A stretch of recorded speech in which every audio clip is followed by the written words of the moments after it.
Nós estamos trabalhando nessa carta apocalíptica, essa carta profética, caminhando aí então versículo por versículo.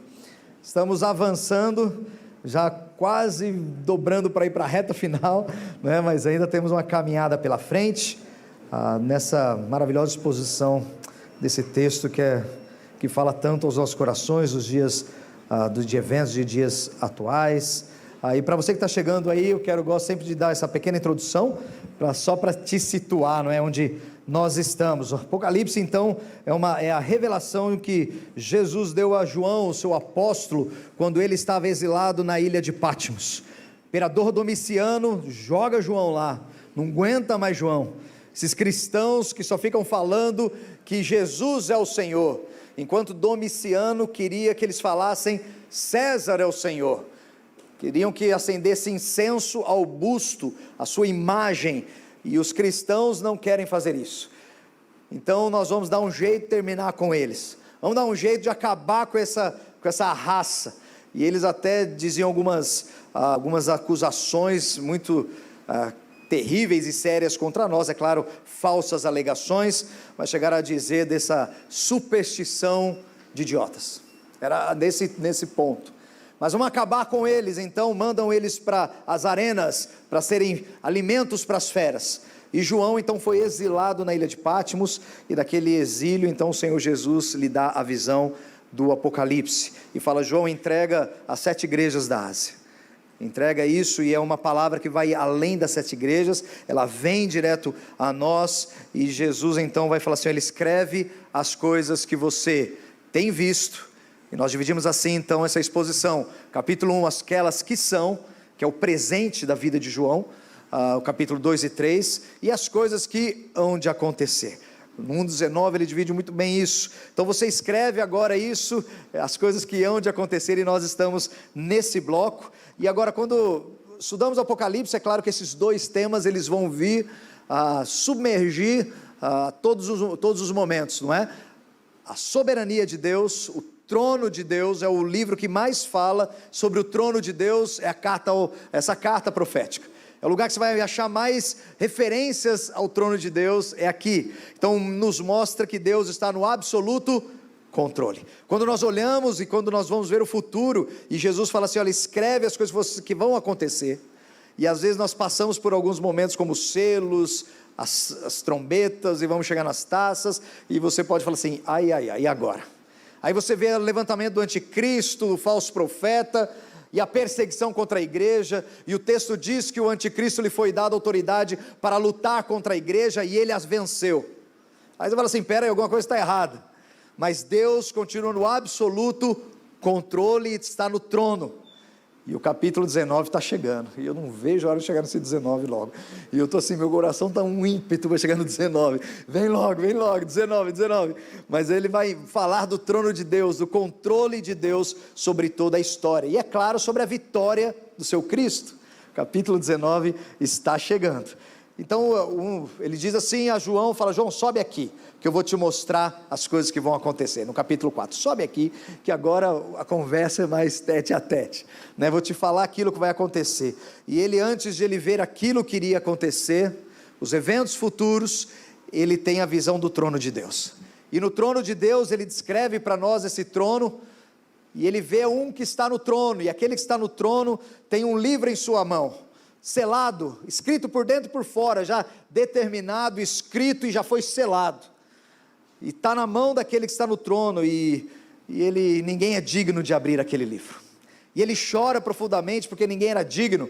Mas daí um dos anciãos que estavam diante do trono em adoração, fala: João, não se preocupe, não chores, porque o leão da tribo de Judá, ele venceu, e é digno de abrir os selos e ler o livro.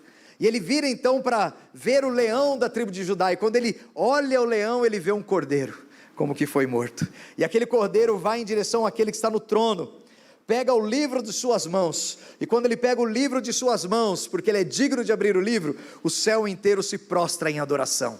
Domínio, honra, poder, glória, majestade, seja ao cordeiro, porque ele é digno de abrir os selos e ler o livro, e o céu entra em adoração.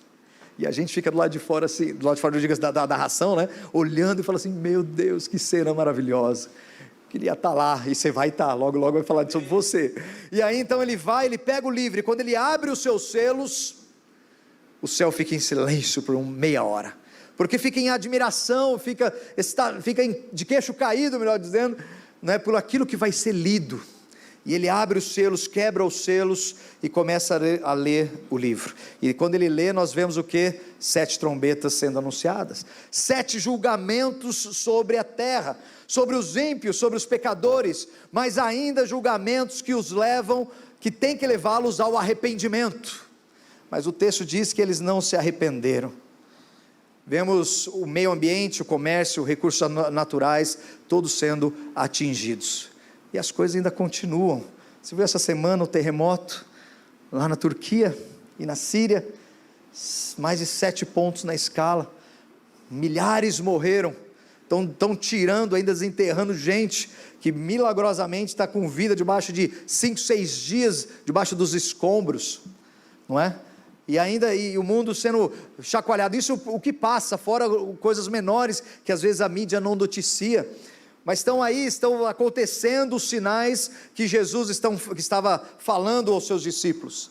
Terremotos em vários lugares, guerras, fome, pestes, enfermidades. Olha os sinais da segunda vinda.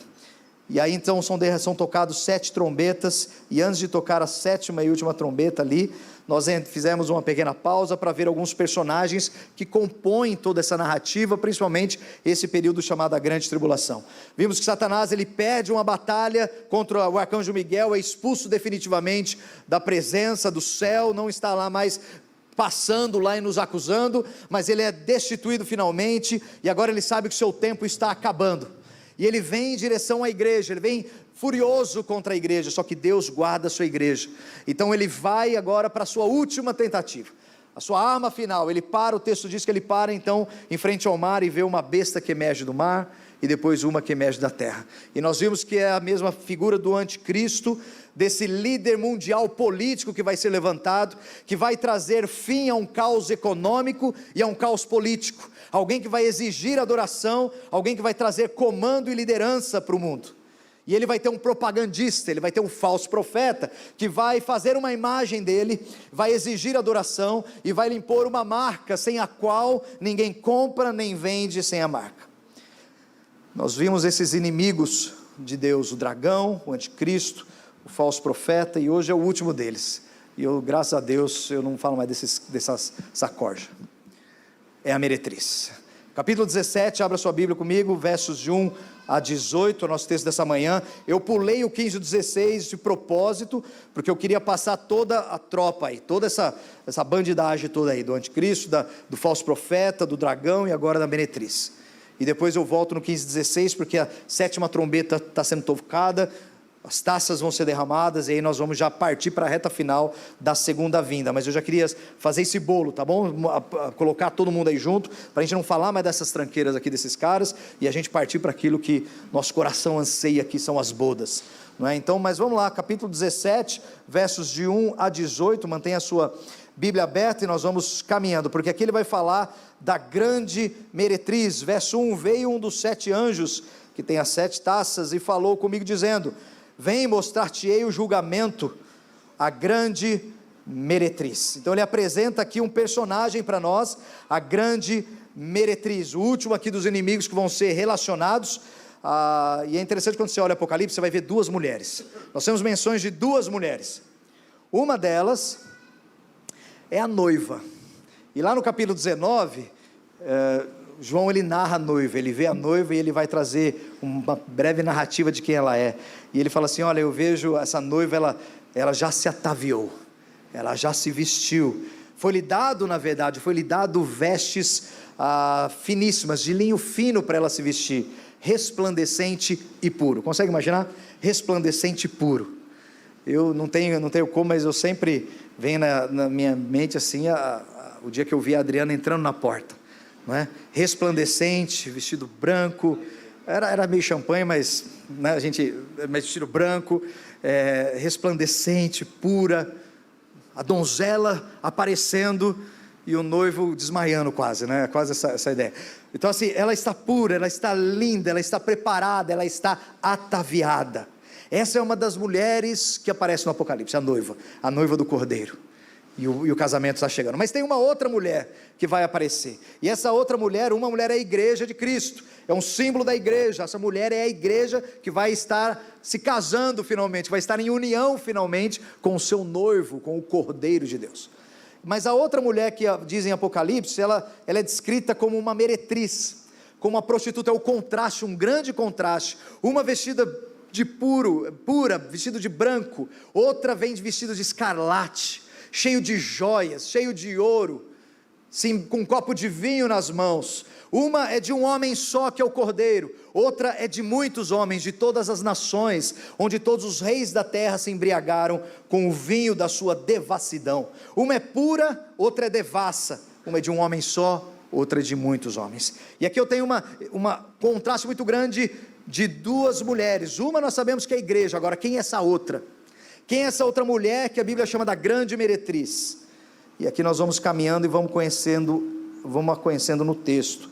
Ele vai dizer então, ainda no verso 1, mostrar-te o julgamento da grande meretriz, já sabe que ela vai ser julgada, e que se acha sentada a muitas águas. Então a primeira característica aqui que eu vejo, que é uma influência mundial. Essa grande meretriz, ela vai ter uma influência mundial. Como nós sabemos disso? Ela está sentada sobre muitas águas. Como é que nós sabemos disso? Que essas águas significa muita gente. No verso 18, que é o último, ele vai dizer o seguinte, só olha lá o último verso 18 desse nosso texto, a mulher que viste, verso 15, falou-me ainda, as águas que viste, onde a meretriz está sentada, são povos, multidões, nações e línguas. Aqui o próprio texto nos explica o que são essas águas no quais essa mulher aparece, ela está aí acima. As águas que ela está assentada são povos, multidões, nações e línguas, o que faz dela alguém muito influente, porque ela está sobre povos, nações, línguas. Você vê que ela está nesse ambiente, você vai ver que ela vai estar dominando muitos povos, línguas. Ela é influente e a sua influência é mundial. Olha o que diz o verso 2 em relação ainda a essa influência: com quem se prostituem todos os reis da terra, e com o vinho da sua devassidão foi que se embebedaram os que habitam na terra. Não só ela tem essa influência, mas ela até, o texto diz, se embebedou com o vinho da sua devassidão. Eles estavam completamente à mercê dela. Eu não sei se você já teve essa terrível experiência de ficar bêbado, né? Antes de Cristo, é claro, porque depois de Cristo só fica bêbado do Espírito, eu espero. Só fica cheio do Espírito, né? Pode falar. Mas antes talvez você já tenha passado por isso, né? Essa experiência que tem gente que fica completamente à mercê da influência do álcool, não é isso?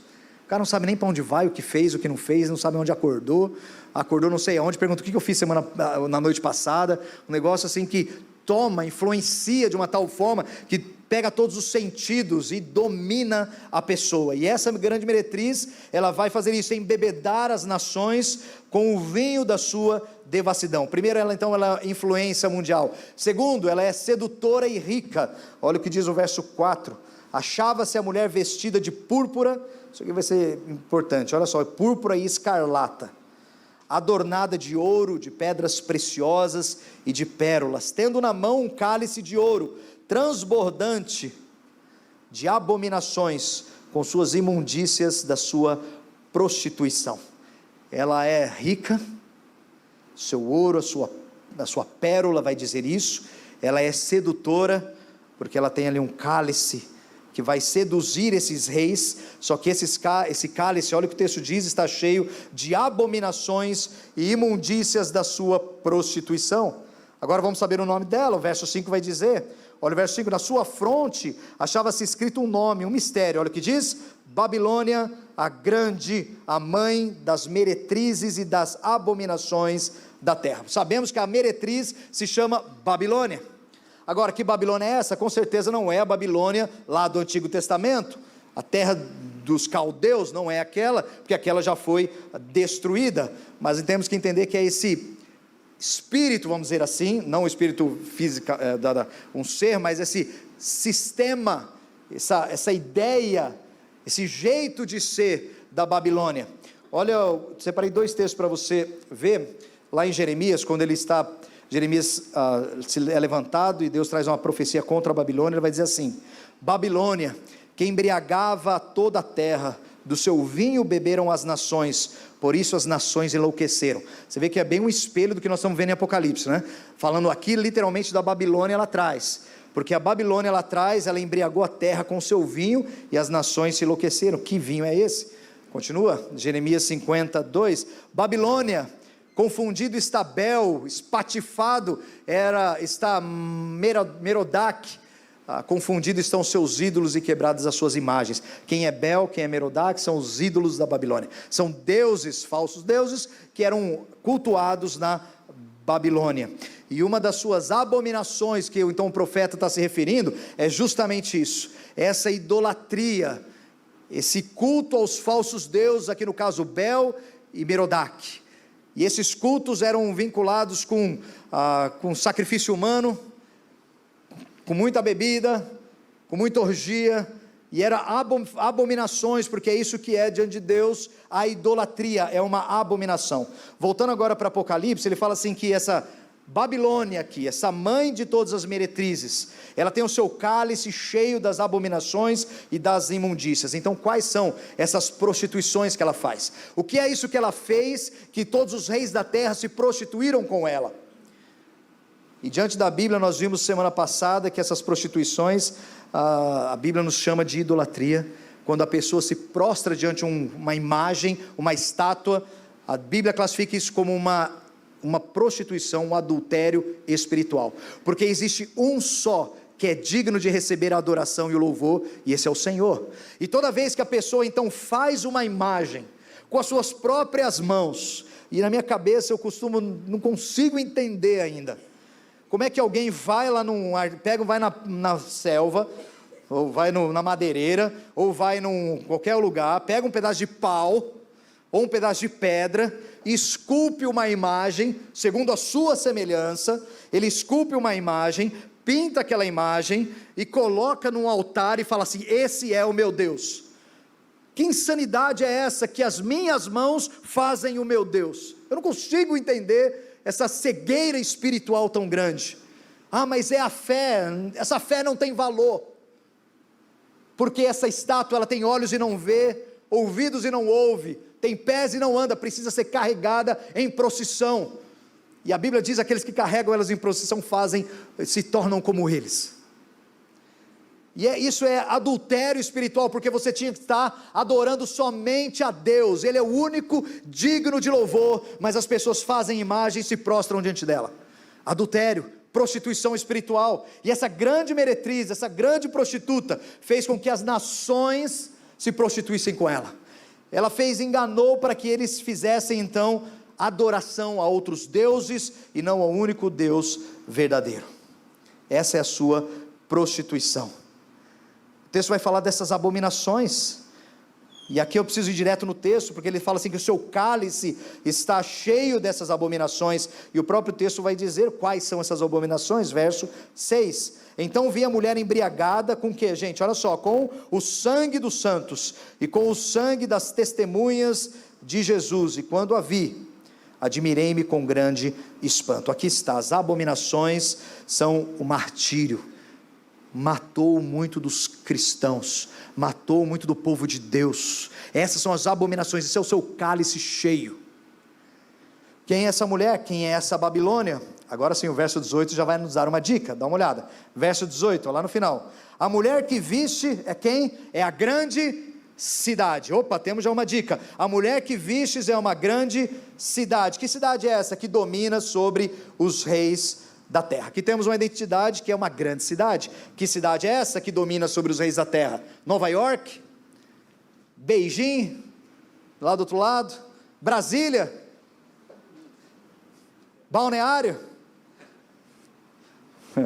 Qual é essa cidade? Na época de João existia uma cidade que dominava e que se encaixa muito bem com isso. Que cidade é essa?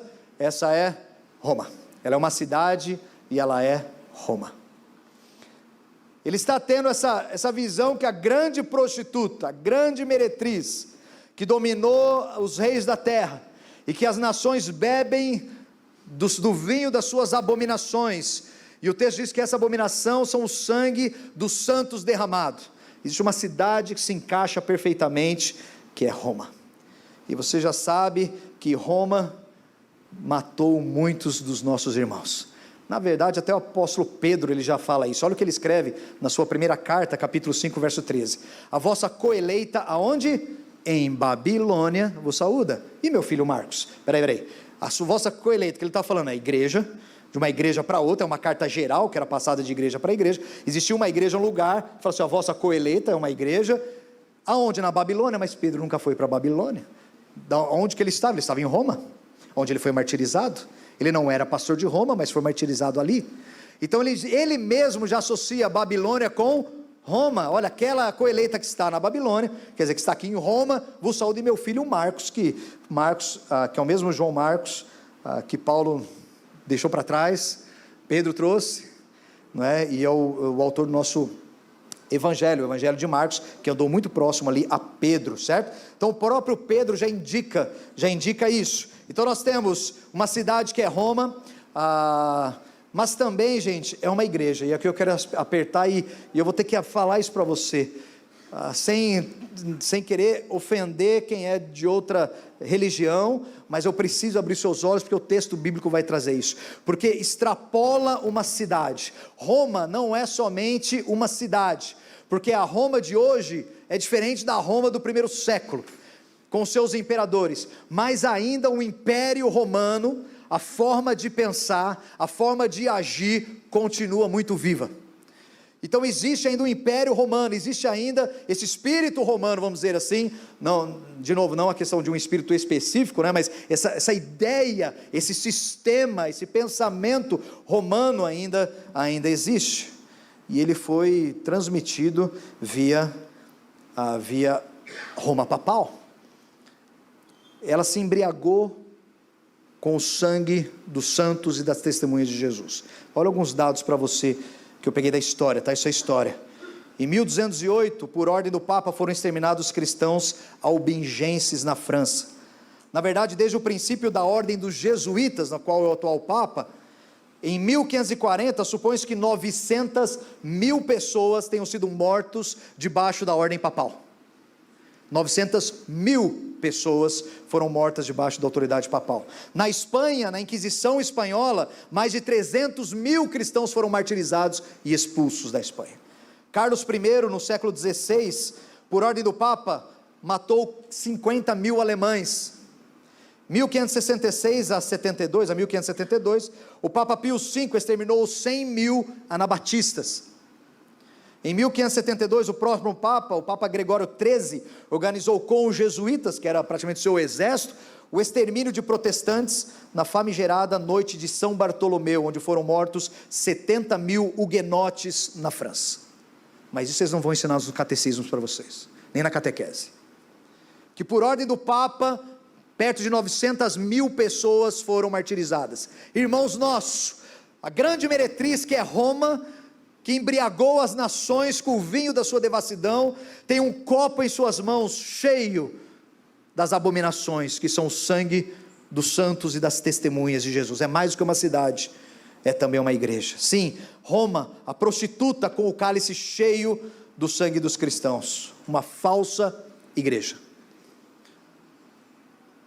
Enquanto nós temos a igreja verdadeira descrita no capítulo 19, pura, e aqui igreja verdadeira não é a batista, não é isso que nós estamos dizendo, mas é a igreja composta de todos os salvos, de todos os tempos, de todas as eras, salvos pela graça de Deus, mediante a fé em Cristo Jesus, independente da denominação que eles estejam. Essa é a igreja verdadeira, a igreja composta pelos eleitos de Deus, que creram no Evangelho que foi anunciado, e arrependeram de seus pecados. Essa é a igreja verdadeira, pura, vestida de linho finíssimo. Mas em contrapartida eu tenho uma prostituta, uma falsa igreja, que vai embebedar as nações com o vinho da sua devassidão. Ela está sobre muitas águas, muitas nações, povos e línguas, e ela está cheia do cálice das abominações que são o sangue dos cristãos. Então, qual é a igreja verdadeira? Eu vou dizer assim, toda igreja que não centra em Cristo, ela é uma igreja falsa. Toda igreja, toda religião que nega os ensinamentos de Jesus, é um ensinamento falso. Todo grupo que diz que a Bíblia precisa ser atualizada e que a graça não é suficiente, que Cristo não é suficiente, é um grupo falso. E você vai ver que você tem que fugir dessa Babilônia, sair de perto dela. E a história diz que Roma produziu algo assim. Eu quero que você atente a algumas características que estão aqui, para algumas imagens que eu vou te passar. É coincidência. Ok, então caminha aí. É uma mulher, e a sua roupa é o quê? Escarlate e púrpura. A sua roupa é de escarlate e púrpura. Ela é rica, ela tem muito ouro, pedras preciosas. O João, ele está vendo isso. Ele vê a meretriz vestida de púrpura, de escarlate, com muito ouro, pedras preciosas em si. As nações se prostituíram com ela. Prostituição espiritual, idolatria. É uma igreja falsa porque ela não te leva para Cristo, ela te leva para as imagens. Ela não te leva a confiar exclusivamente em Cristo para a remissão dos seus pecados, mas ela faz você se prostrar diante de uma imagem que não tem poder algum, um falso ídolo, assim como Bel e outros falsos ídolos na Babilônia. Preciso te alertar isso. Nós estamos numa era de tentar uma unificação. Na verdade foi feito até algumas décadas atrás um documento tentando unificar católicos, romanos e luteranos. Doutrinariamente não tem como, é um para a direita, outro para a esquerda. Uma falsa igreja, é um sistema mundano também, não é só uma falsa igreja. Além de ser uma cidade, que era Roma lá atrás, mas é também uma igreja que continuou esse imperialismo romano através do Papa, exterminando muitos cristãos na chamada Inquisição, na Idade Média, por isso que é chamada Idade das Trevas.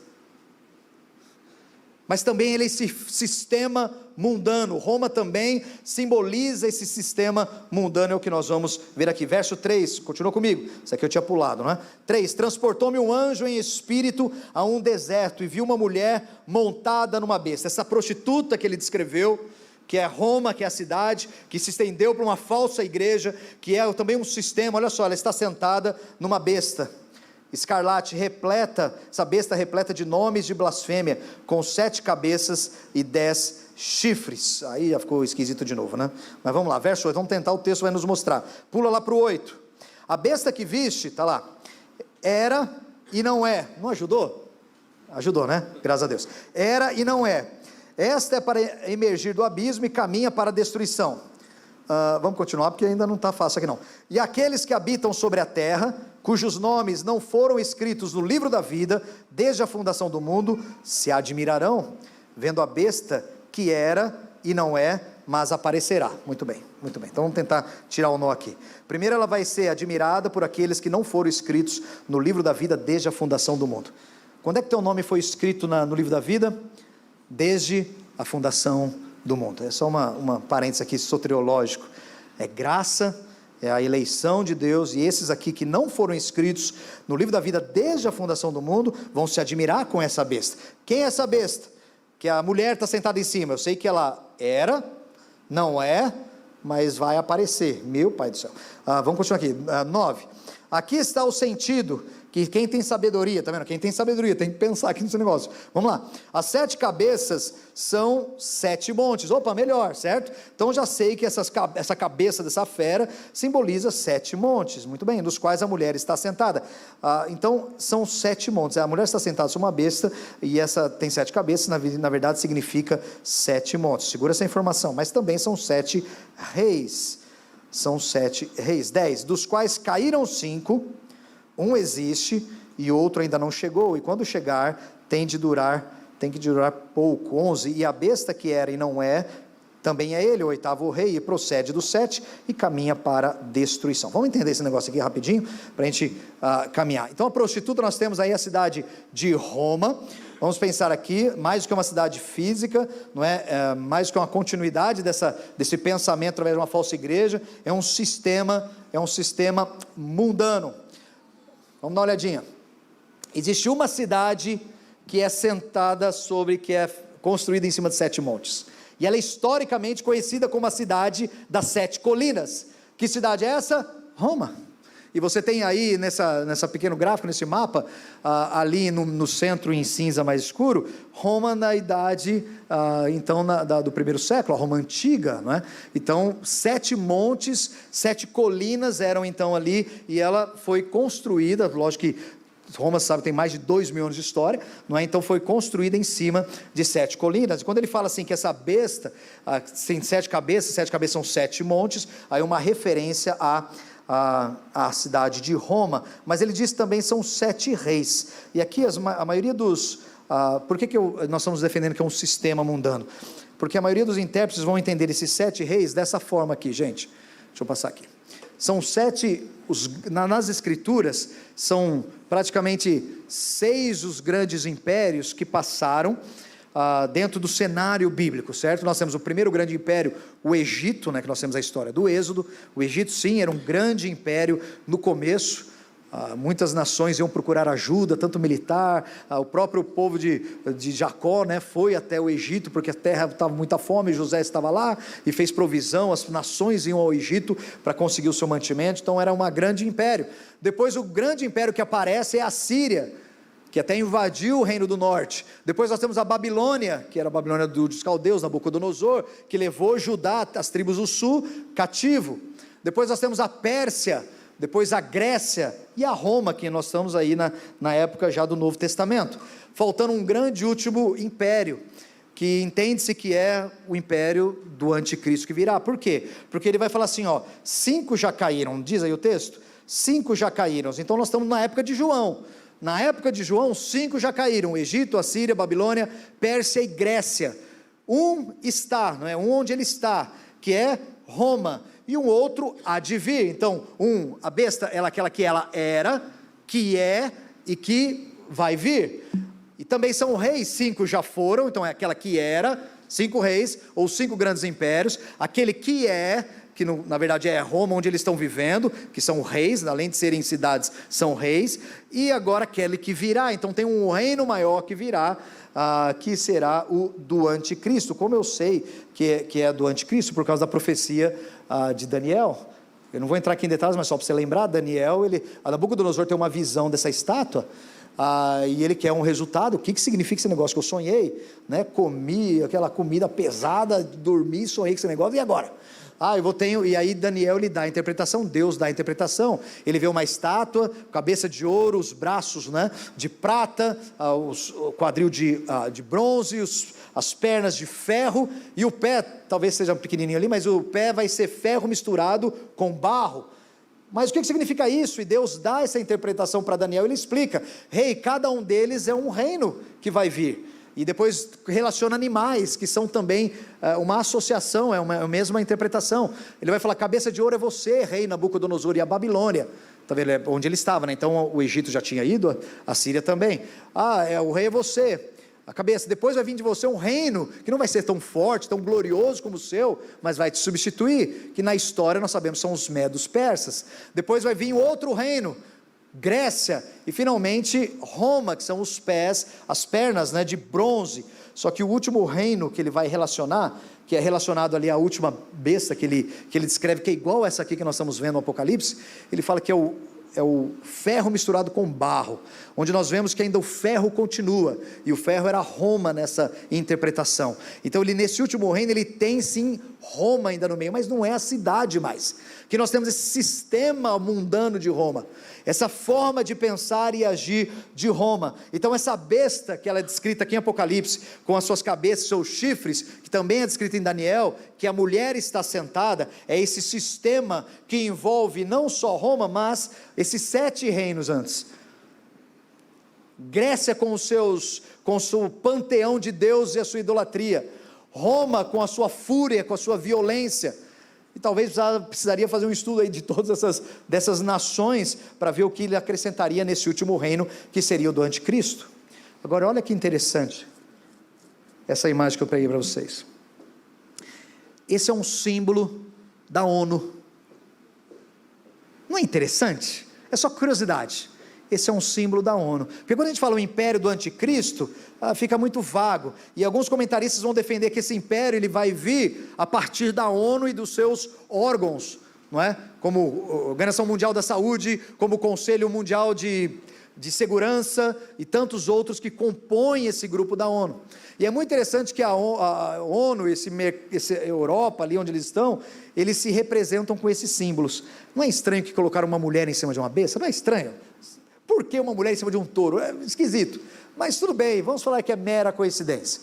Aí na figura ali que você está vendo, ela está carregando uma bandeira, que é a bandeira representa a União Europeia, com 12 estrelas na sua cabeça. E o texto de Apocalipse 12, que nós vimos que é uma referência à igreja, ele vê uma mulher com 12 estrelas na sua cabeça. Eu acho muita associação, assim, umas coisas muito esquisitas, né? Assim, muito, muito parecido. E depois ali numa revista alemã, se você me perdoar aqui o meu alemão, Der Spiegel, né? Der Spiegel, e ele vai colocar o quê? Bom dia Europa, Guten Morgen Europa, sei lá se é isso. E na moeda, olha a moeda do euro, atrás tem a mesma imagem, uma mulher sobre uma besta, sobre um animal. Eu achei só muito curioso essas informações, que talvez esse último império seja de fato alguma coisa vinculado à ONU, a gente não sabe, a gente vai ter que esperar para ver, mas sim é do anticristo, que ele traz esse espírito mundano de Roma, essa mistura, esse sincretismo de todos esses outros impérios, e a mulher está sobre essa besta. E o reinado do anticristo nós entendemos que vai ser assim: mundano, amante dos prazeres, liberal, idólatra, e vai seduzir as nações. Os reis vão se embriagar com o vinho dessa mulher que está sobre esse sistema mundano. E nós entendemos sim que o falso profeta será um líder religioso, que vai enganar as nações para adorar o anticristo, e esse sistema romano mundano vai embriagar as nações, e já está fazendo, viu gente? É só você ligar a televisão, você já vê isso pelo caminho. Mas não é só o catolicismo no passado. Olha, eu peguei uma frase do jornalista, historiador inglês Paul Johnson. Ele escreve o seguinte no seu livro Tempos Modernos. Olha só, eu traduzi ali para você, está traduzido. Muito mais pessoas foram assassinadas pelos comunistas, ateus, só nesse século, do que em todos os séculos anteriores somados. O mundo esperou até esse século para que o termo genocídio fosse cunhado. Sabia disso ou não? Que não era usado esse termo até o último século? Que não existia mesmo 19 séculos atrás, falando de cristianismo, né? Esse termo ainda não tinha sido cunhado, foi agora no último século, genocídio. Os estatistas totalitários do século XX mostraram ser os maiores assassinos de todos os tempos. Então esse sistema do mundo não é só a questão da religiosidade, de uma falsa igreja, mas é algo que permeou a sociedade, esse liberalismo, essa ideia que vem encharcando a nossa sociedade, no último século produziu mais mortes do que nos 19 séculos passados. James Kennedy, no seu livro As Portas do Inferno Não Prevalecerão, ele vai citar o Dr. Barrett, um grande teólogo, ele vai dizer o seguinte, ele vai citar dizendo que mais mortes aconteceram nesse último século do que em 19 séculos anteriores somados todos juntos. É o cenário do espírito do anticristo, desse sistema mundano que vai tentar ir contra a igreja, porque nós vamos dizer Jesus é o Senhor. Parece que estamos voltando ao primeiro século. Não existe um só Senhor, isso é intolerância. Me falaram essa semana que tem um lugar, acho que no Brasil, se não me engano, na Bahia, que já estão proibindo as pessoas de usar que há um só Deus, um só Senhor, que isso é intolerância, que isso você está excluindo, e nós, sobre essa falsa pretensa da inclusão, vamos excluir então esses discursos de ódio, onde só fala que Jesus é o Senhor. E nós estamos caminhando para isso no Brasil. A meretriz, essa Babilônia, o sistema violento que massacra os cristãos, esse sistema anticristão mergulhado no prazer, no hedonismo, na idolatria, está mais evidente nesses últimos dias do que sempre esteve. Do que sempre esteve. Aí vem esses caras falar de atualização de Bíblia, cara. Onde está esse homem que era tão ortodoxo, que de repente, que conduziu muitos da nossa denominação por tanto tempo, nos nossos ensinos teológicos, nas faculdades teológicas, era professor da Faculdade Teológica do Batista do de São Paulo, lá de Perdizes. Cara, de repente ele aparece falando que tem que atualizar a Bíblia. Daqui a pouco você vai tirar o quê? Que Jesus é o Senhor? Você vai tirar o quê? Que Jesus ressuscitou dentre os mortos? Porque afinal de contas o homem moderno não pode pensar nisso. E quem disse isso foi Rudolf Bultmann, um teólogo moderno, faleceu em 74, 76, na sua sistemática ele dizia: o homem moderno não pode crer em milagres, porque o homem moderno ele tem que ter uma explicação para tudo. Então crer em milagres é contrário ao homem moderno, então precisa ser descartado, não existe milagres. E sabe quais os milagres ele está se referindo? Encarnação, concepção virginal de Cristo, ressurreição corporal do Salvador. Atualizar a Bíblia, você vem com essa história. Olha o espírito dessa Roma hoje, ainda nos dias de hoje, no liberalismo, tentando conduzir a nossa vida, as nossas ideias, as nossas crianças. Esse é o sistema dessa grande Babilônia. Só que a boa notícia é que no verso 14 ele vai dizer: pelejarão eles contra o Cordeiro, e o Cordeiro os vencerá, pois é o Senhor dos senhores, o Rei dos reis, e vencerão também os chamados, eleitos e fiéis, que se acham com ele. Eles vão sim nos perseguir. Essa Roma, ela vai entrar com força, esse pensamento romano, vai se prostituir com as nações da terra, as nações vão abraçar esse sistema, vão querer esse sistema, vão se embriagar com a sua devassidão, com o sangue dos mártires e dos cristãos. E talvez o teu sangue esteja aí no meio, talvez seja o seu sangue que esteja naquela taça, talvez seja o meu, mas no final, sabe o que vai acontecer? O Cordeiro vencerá, e nós venceremos com ele, e até a tua morte será vista como uma vitória sobre ele, porque eles podem tirar a sua vida, mas não vão tirar a tua fé.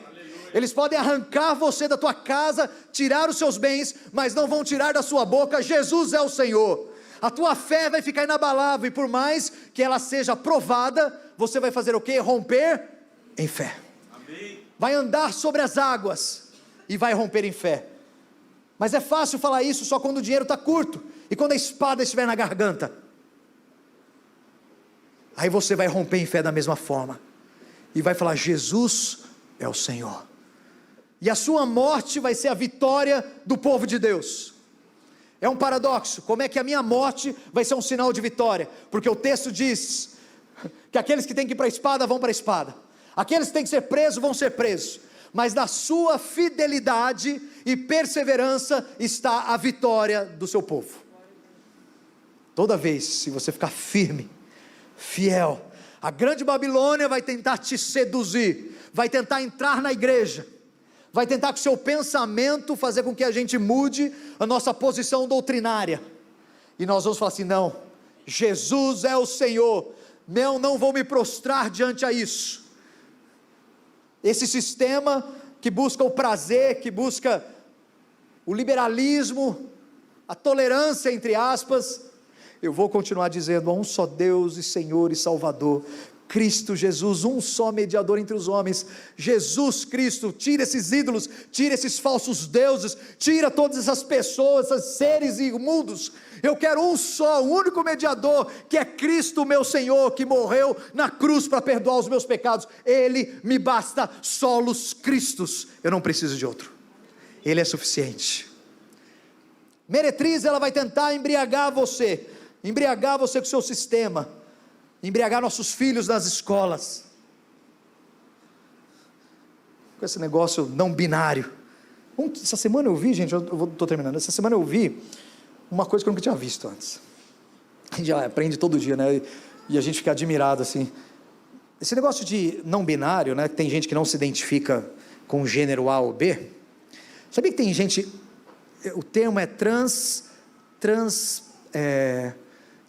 transidade, alguma coisa assim, é de idade, tem a ver com idade, transetariedade, sei lá, transetário, otário, sei lá, deve ser um transotário, deve ser alguma coisa assim. Então assim, é um trans de idade.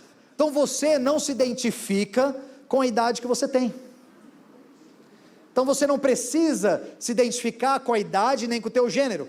Aí mostrou um barbudo, sem vergonha, um safado, um barbudo, cara, sentado no sofá, no meio de dois idosos, vestido como se fosse uma menininha de 6 anos de idade, porque ele não se vê como homem, ele se vê como mulher, e não se vê como adulto, ele se vê como uma criancinha, como uma menininha.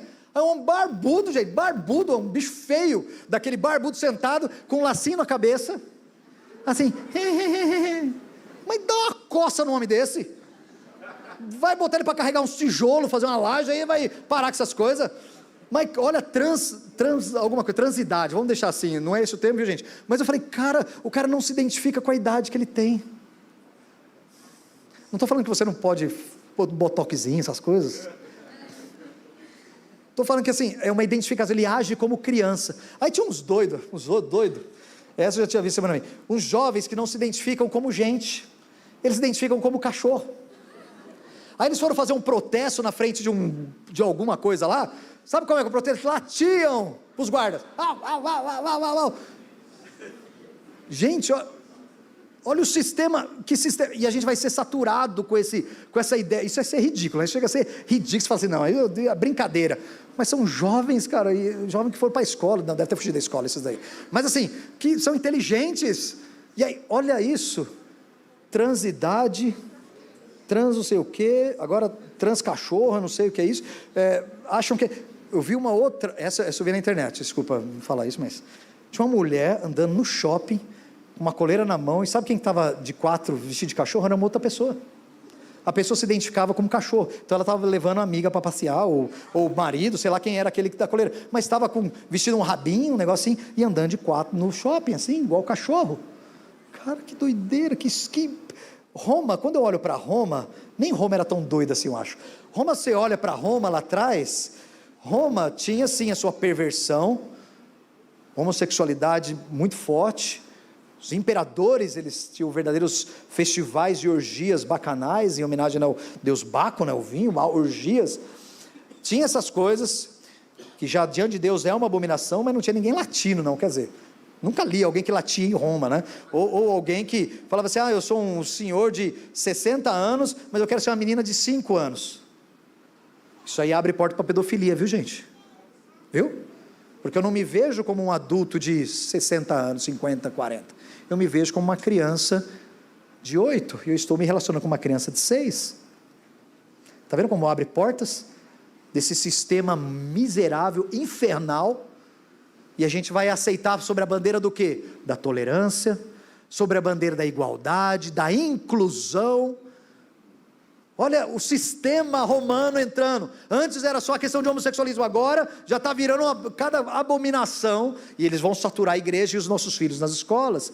Por isso, meu Deus, como nós falamos de escolas, não só com princípios cristãos, escolas que vão falar, Jesus é o Senhor, Jesus, Ele é o Senhor, a palavra de Deus é a verdade, a nova Jerusalém vem aí, o Redentor está às portas, arrependei-vos dos seus pecados, como nós precisamos disso, mas esse sistema vai aparecer, mas o Cordeiro e os eleitos vão vencer. Então a aplicação que eu quero te deixar nessa manhã, primeiro, fuja dessa Babilônia, pelo amor de Deus, fuja dessa Babilônia, e nós vamos ver no nosso próximo encontro um pouquinho isso no capítulo 18, fuja desse sistema romano idólatra. Se você está envolvido em alguma igreja, denominação, crença, que se prostra diante de uma imagem, se arrependa dos seus pecados, porque isso diante de Deus é pecado, e se volte para Deus, que é o único digno de receber a adoração.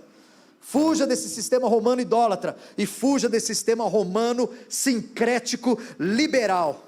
Nós não somos a prostituta, nós somos a noiva do Cordeiro, vestida de branco, e estamos aqui nos preparando, nos aprontando para as bodas, para o casamento, e que a sua vida nessa semana seja mais um penteado, mais um penteado na noiva, que você essa semana esteja em mais uma dietinha da noiva, mais uma maquiagem da noiva, mais uma preparação, porque pode ser que o noivo venha essa semana. E eu quero estar esperando ele, com a lamparina acesa, esperando o meu noivo chegar. Amado da minha alma, vem nos buscar. Estou pronto, estou pronta, vestido de branco. O Senhor me vestiu com as vestes puras, brancas, santas. Estamos prontos. Só que talvez ainda falte gente entrar. Por isso proclama o Evangelho. Fale do amor de Cristo. Dá graça para que esses entrem também. E a noiva se apronte. Vamos orar? Baixa sua cabeça. Quero orar com você. Nós não fazemos parte da prostituta, desse sistema idólatra, romano.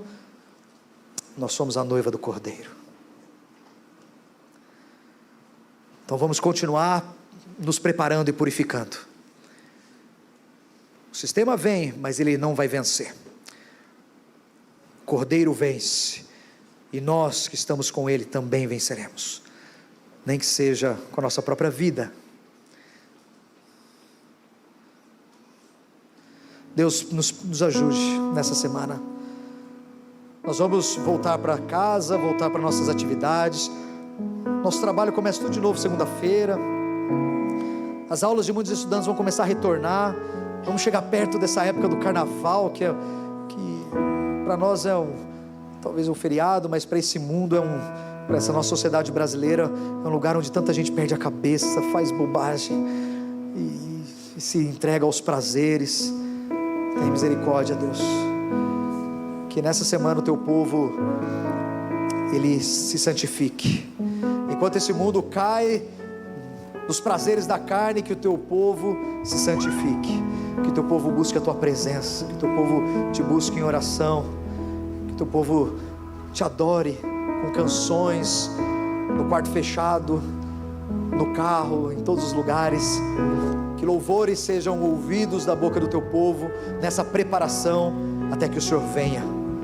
Deus, obrigado porque o Senhor está nos purificando, que a gente identifique mesmo essas influências da Babilônia na nossa vida, e a gente rejeite em nome de Jesus. Nos ajude como igreja a andarmos em santidade, que essa semana o teu povo proclame, se santifique e glorifique o teu nome. Oramos assim, em nome de Cristo Jesus.